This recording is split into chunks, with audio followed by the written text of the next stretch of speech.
Hello everyone, welcome to this tutorial. And in this tutorial we are gonna understand about hydrogen production, how hydrogen is made, and exploring the future of the clean energy. Well, before we get started, don't forget to like, comment and subscribe to support the channel and stay updated with the more clean energy and simulation content. Also, let me know in the comments which hydrogen production processes you would like to see simulated in NASA's Fulent. Whether it's steam methane reforming, electrolysis or gasification, I will be selecting a few to build and demonstrate in the future videos. So let's start with the tutorial. Well, hydrogen is making the headlines as the fuel of the future, but the question is here, where does it come from? Get ready to discover the high technology world of the hydrogen production. Well, the first step is production by steam methane reforming. And steam methane reforming is the most widely used method for hydrogen production today, especially on an industrial scale. It accounts for more than 90% of the current global hydrogen output. Well, as you see, the process involves reacting methane, usually from the natural gases, methane, CH4, and with a high temperature steam to produce hydrogen and carbon monoxide. This is followed by secondary reaction, as you see here, called the water gas shift reaction, where the carbon monoxide is converted into more hydrogen and carbon dioxide. So, let me discuss more about this reaction. And first is steam reforming reaction. This is an endothermic reaction.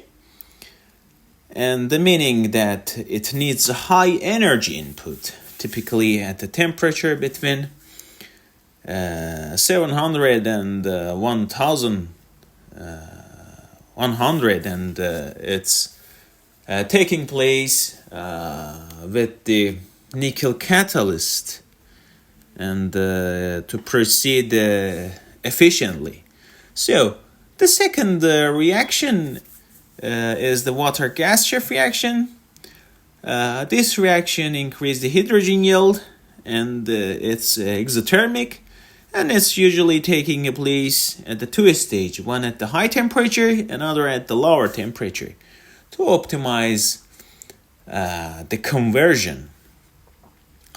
Well, steam methane reforming is efficient and cost effective, and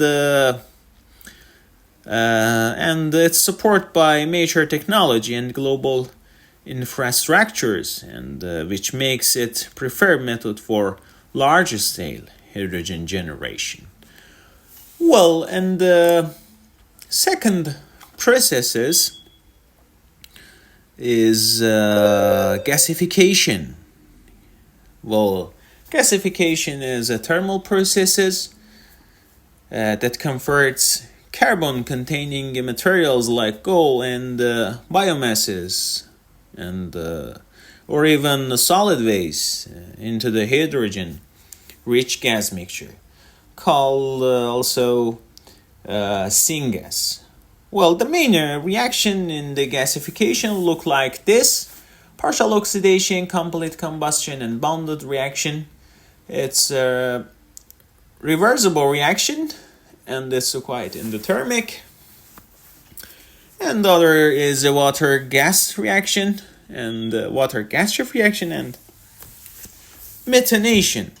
Through these steps, we can extract the hydrogen from carbon-rich solids. One of the main advantages of the gasification is its feedstock's flexibility.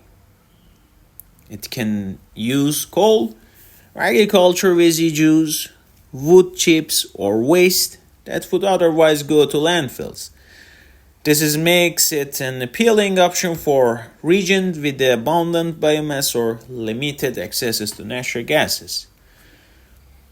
Well, another thing that to say is another consideration is complicity gasification systems. It's require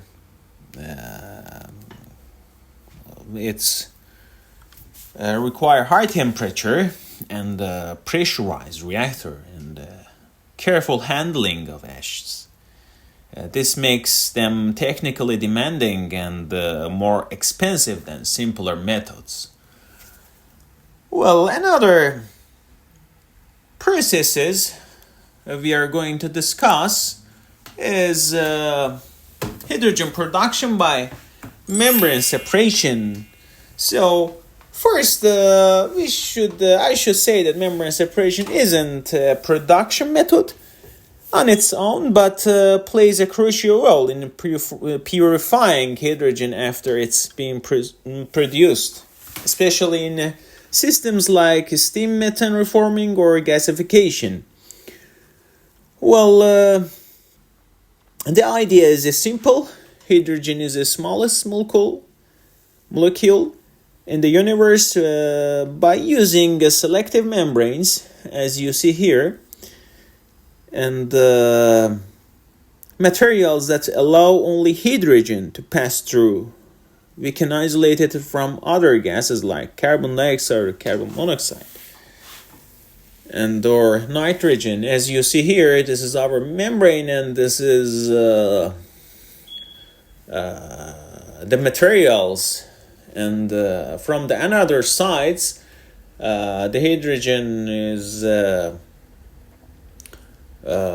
purifying, and maybe the gradient would be pressure or concentration.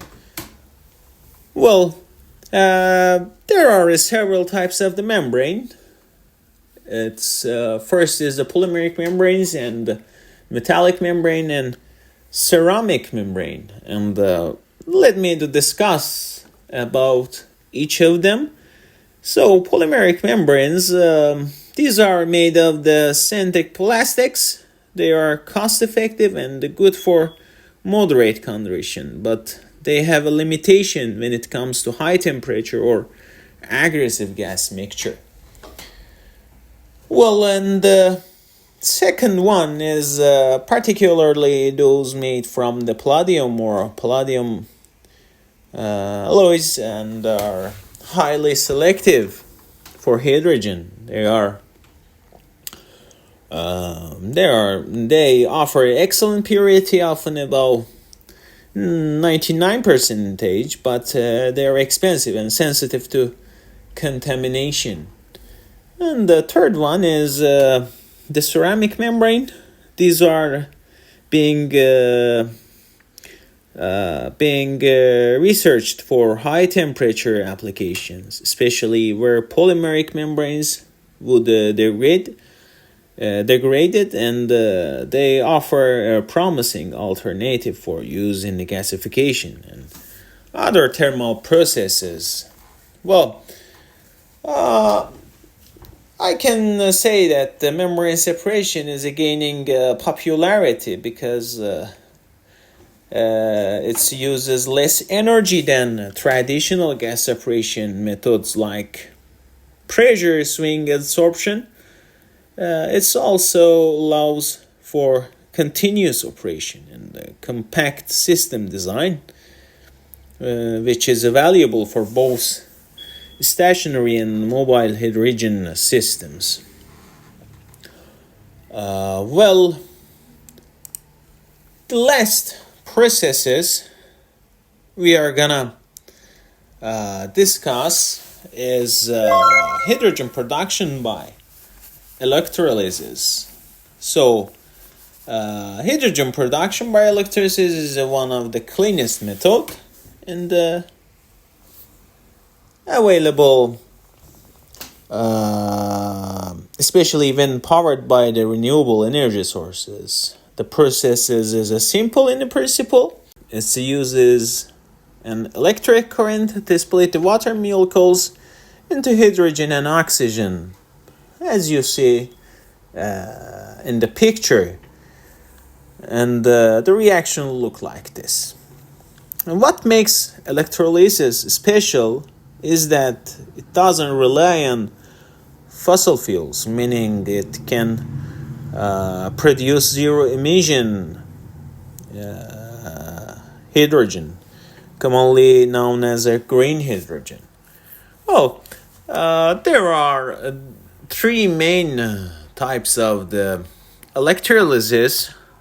First is alkane electrolysis, and the second is a proton exchange membrane, and the last one is the solid oxide electrolysis. Well, let's start with the first.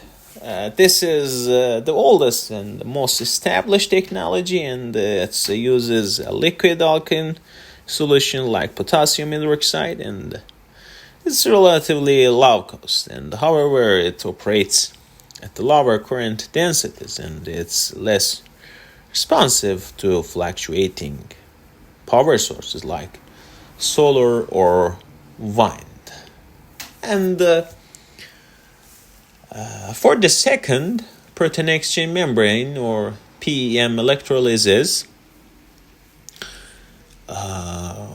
this type uses a solid polymer electrolyte and allows for high efficiency and compact system design. It's faster and more flexible, but also more expensive due to the use of rare metals like platinum, and this is the disadvantage of proton exchange membrane.